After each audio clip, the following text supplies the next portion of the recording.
बांग्लादेश में पिछले साल शेख हसीना की सरकार गिराने वालों को वहां की अंतरिम सरकार जुलाई वॉरियर्स का तमगा और सम्मान देगी।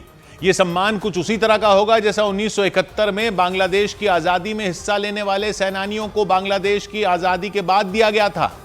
यानी शेख हसीना को गद्दी से हटाने वाले प्रदर्शनकारियों को मोहम्मद यूनुस ने उस कतार में लाकर खड़ा कर दिया जहां बांग्लादेश की आजादी में हिस्सा लेने वाले स्वतंत्रता संग्राम सेनानी होते थे।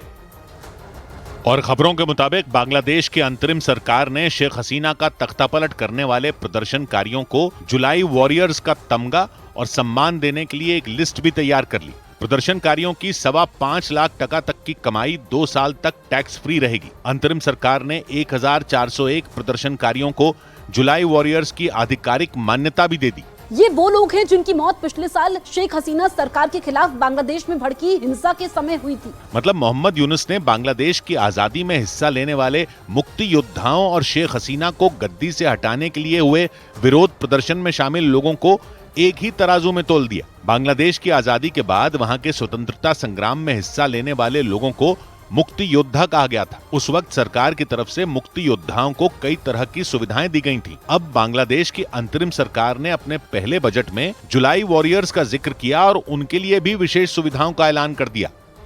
और इस सब के बीच बांग्लादेश के केंद्रीय बैंक की तरफ से यानी वहां के रिजर्व बैंक की तरफ से जारी किए गए वहां के नए नोटों को लेकर जमाते इस्लामी पार्टी बुरी तरह भड़क गई।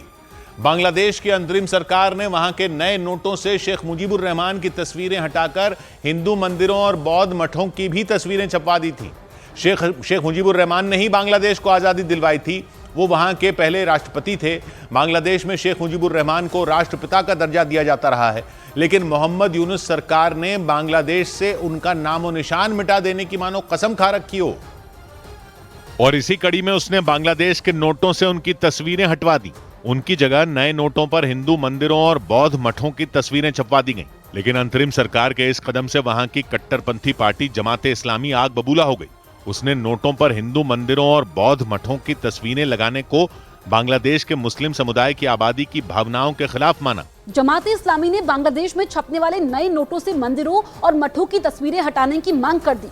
हालांकि बांग्लादेश के जो नए नोट जारी किए गए उन पर हिंदू मंदिरों और बौद्ध मठों के साथ वहां के ऐतिहासिक महलों, प्राकृतिक नजारों और मस्जिदों की तस्वीरें भी छापी गईं। नए नोटों पर 1971 में बांग्लादेश की आजादी की लड़ाई में शहीद हुए लोगों की याद में ढाका में बने राष्ट्रीय स्मारक की तस्वीर को भी छापा गया। लेकिन हिंदू मंदिरों और बौद्ध मठों की तस्वीरें कट्टरपंथी जमाते इस्लामी को चुभ गई, क्योंकि जमाते इस्लामी वो पार्टी है जो चाहती है कि बांग्लादेश का कानून इस्लामी नियमों पर चले।